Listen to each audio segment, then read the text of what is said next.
नमस्कार, Manisha spice and dice या Marathi YouTube चॅनलमध्ये तुम्हा सर्वांचं स्वागत आहे। तर आज आपण शाळेच्या बाहेर मधल्या सुट्टीमध्ये जे कोरडे गुलाबजाम मिळायचे ते कसे बनवायचे हे बघूया।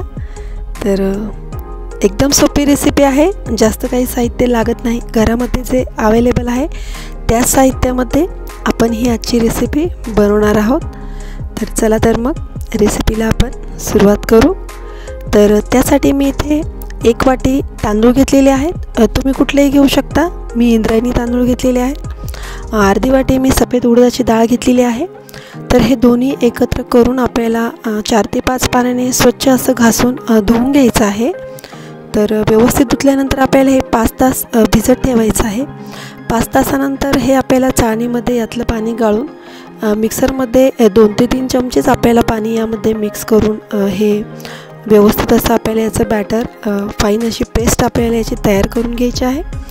तर मला थोडंसं यामध्ये थोड्याशा डाळ्या वाटल्या अर्धवट, त्यामुळे मी चाळून घेतलं आहे। तुम्हाला गरज वाटली तर तुम्ही चाळा किंवा नाही चाळलं तरी चालेल। तर मी इथे खाण्याचा लाल रंग यामध्ये ॲड केलेला आहे 1 टीस्पून। तर तुम्हाला गुलाबजामचा रंग हा किती डार्क किंवा फेंट पाहिजे त्यानुसार तुम्ही कमी जास्त रंग ॲड करू शकता। तर ह्या स्टेजला यामध्ये तुम्ही व्हॅनिला इन्सेन्स वगैरे जर तुमच्याकडे अवेलेबल असेल तर तुम्ही टाकू शकता, मी टाकलं नाही, त्यामुळे गुलाबजामचा फ्लेवर छान येतो। आता आपण हे रेस्टला ठेवू। तर थोडा वेळ आपण हे रेस्टला ठेवलेलं आहे बॅटर। तर यामध्ये आता मी 2 वाट्या साखर घेतलेली आहे। तर आपण आता साखरेचा पाक बनवून घेणार आहोत।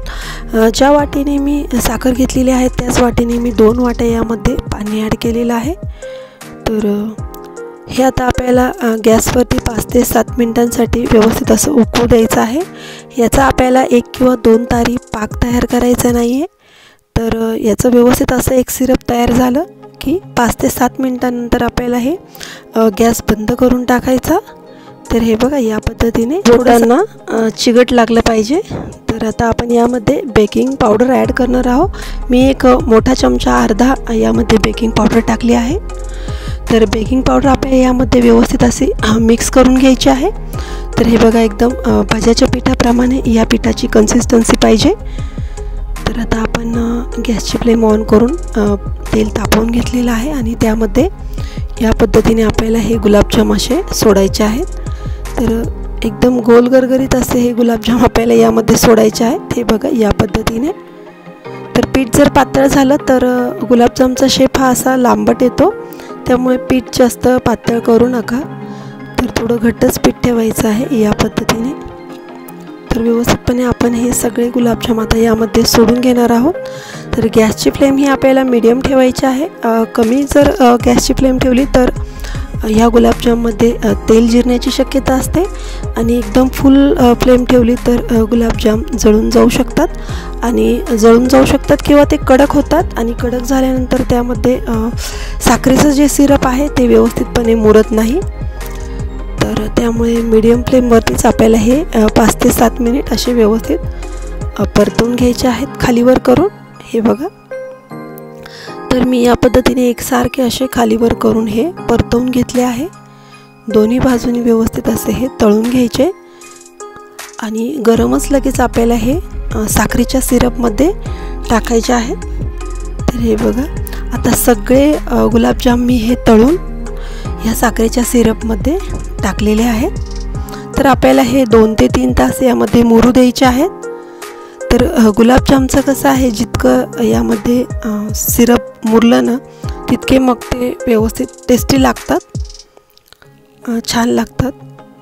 तर आता मी झाकण ठेवून हे मुरत ठेवलेले आहे। तर 2 ते 3 तासानंतर मी हे यामध्ये व्यवस्थित असा पाक हा मुरला गेलेला आहे। तर मी हे सगळे एका प्लेटमध्ये काढून घेतलेले आहे। तर यावरती मी खोबरं जे आहे आपलं डेसिकेटेड कोकोनट जे आहे ते टाकलं आहे। तुम्हाला जे आवडेल ते तुम्ही टाकू शकता। यावर संपूर्ण जी साखर असते ती पण तुम्ही टाकू शकता किंवा पिठी साखर पण याला तुम्ही चोळू शकता। तर हे बघा या पद्धतीने। तर आता व्यवस्थित असं हे खोबरं मी चौबाजूने सगळ्या गुलाबजामवर टाकलेलं आहे। तर आपले गुलाबजाम हे रेडी आहेत खाण्यासाठी। तर एकदम सोपी रेसिपी आहे, एकदम कमी साहित्यात आणि एकदम झटपट होते। तर मी तुम्हाला एक फोडून दाखवते गुलाबजाम। तर हे बघा, हा पाक जो आहे हा पूर्ण आतपर्यंत मुरला आहे आणि एकदम ज्युसी असे हे आपले गुलाबजाम खाण्यासाठी रेडी आहे। एकदम आतपर्यंत हा पाक व्यवस्थित असा मुरला गेला आहे। तर तुम्हाला ही माझी आजची रेसिपी कशी वाटली मला नक्की सांगा कमेंट बॉक्समध्ये कमेंट करून। त्याचबरोबर माझ्या चॅनलला सबस्क्राईब करा, लाईक करा, शेअर करा। तर पुन्हा भेटूया एका नवीन रेसिपीसोबत। धन्यवाद।